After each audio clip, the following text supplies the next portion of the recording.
নমস্কার সবাইকে, প্রীতি কুকিং হাউজে সবাইকে স্বাগতম জানাচ্ছি। আজকে আপনাদের মাঝে শেয়ার করতেছি আলু পুঁই শাক ভাজি রেসিপি। পুঁই শাক আর আলু দিয়ে সিম্পল একটি রেসিপি আজকে আপনাদের সাথে শেয়ার করতেছি। আশা করছি আমার এই রেসিপিটি সবার কাছেই ভালো লাগবে আর খুব সহজ একটি রেসিপি। নতুন যারা রাঁধুনি আছেন সহজেই আমার এই ভিডিওটি দেখে শিখে নিতে পারবেন রান্নাটি, আর খুব সহজেই এটি তৈরি করে নিতে পারবেন।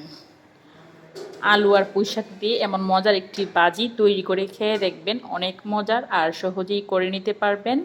খুব বেশি কোনো কিছুর প্রয়োজন হয় না। তো শুরু করছি আলু পুঁই শাক ভাজি রেসিপি। তো পুঁই শাক ভাজি করার জন্য আমি চুলায় একটি কড়াই বসিয়ে দিলাম, এর মধ্যে দিয়ে দিলাম পরিমাণ মতো সয়াবিন তেল আর দিয়ে দিচ্ছি 4 থেকে 5টি শুকনো লঙ্কা। তো শুকনো লঙ্কাগুলো একটু লাল লাল হয়ে এসেছে, এর মধ্যে দিয়ে দিচ্ছি পেঁয়াজ কুচি আর দিয়ে দিচ্ছি রসুন কুচি। আমি এখানে বড় সাইজের একটি পেঁয়াজ আর একটি রসুন কেটে কুচি করে নিয়েছি। তো শুকনো মরিচ, পেঁয়াজ, রসুন সবগুলো উপকরণ একসঙ্গে ভালোভাবে ভেজে নিচ্ছি। এর মধ্যে দিয়ে দেব আগে থেকে কেটে ধুয়ে রাখা আলু। আলুর জলটা আমি জড়িয়ে দিয়ে দিচ্ছি।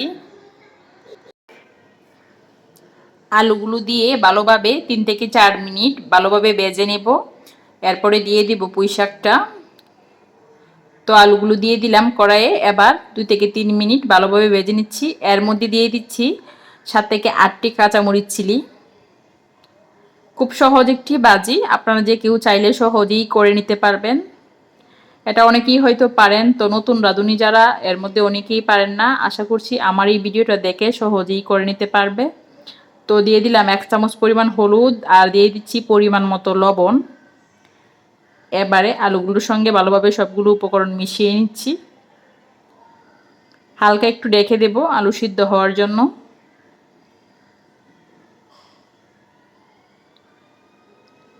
আমার ভিডিওটি যদি আপনি নতুন দেখে থাকেন তাহলে অবশ্যই আমার চ্যানেলটি সাবস্ক্রাইব করে দিয়ে দিবেন, আর আমার ভিডিওটি যদি ভালো লেগে থাকে ভিডিওটিতে একটি লাইক দিয়ে আমার পাশে থাকবেন। আলু সিদ্ধ হওয়ার জন্য হালকা জল দিয়ে ঢেকে দিলাম। 2 থেকে 3 মিনিট পর দেখুন আলু সিদ্ধ হয়ে এসেছে। এ পর্যায়ে আগে থেকে কেটে ধুয়ে রাখা পুঁই শাকটা দিয়ে দেব। আমি এখানে আধা কেজি পরিমাণ পুঁই শাক ভালোভাবে ধুয়ে নিয়েছি। এবার এর মধ্যে দিয়ে দেব। খুব মজার একটি ভাজি, আপনারা চাইলে বাসায় করে নিতে পারেন। তো পুঁই শাকটা দিয়ে আমি এখানে কোনো জল দিই নাই, এবার ঢেকে দিলাম।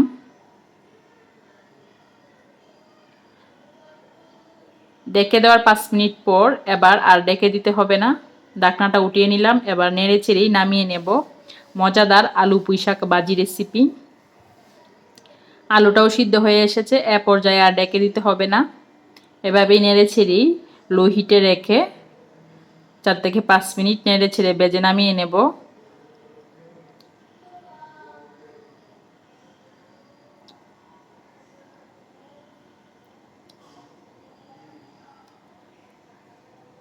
তো পুঁই শাকটা একটু কম সিদ্ধ হয়েছে, এজন্য আবার একটু ঢেকে দিলাম। 2 মিনিট ঢেকে রেখেছি, এতে করে আমার রান্নাটা হয়ে এসেছে। এবারে পুঁই শাকটা ভালোভাবে সিদ্ধ হয়ে এসেছে, তো এ পর্যায়ে ভাজিটাও হয়ে এসেছে, নামিয়ে নেব। মজাদার আলু পুঁই শাক ভাজি রেসিপি।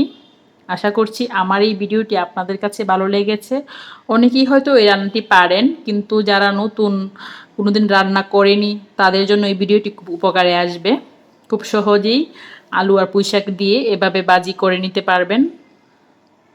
ধন্যবাদ সবাইকে, সবাই ভালো থাকবেন। আর আপনি যদি আমার চ্যানেলে নতুন হয়ে থাকেন, আমার ভিডিওটি যদি আজকে নতুন দেখে থাকেন, প্লিজ আমার চ্যানেলটি সাবস্ক্রাইব করে দিয়ে দেবেন। হয়ে গেল মজাদার পুঁই শাক ভাজি রেসিপি।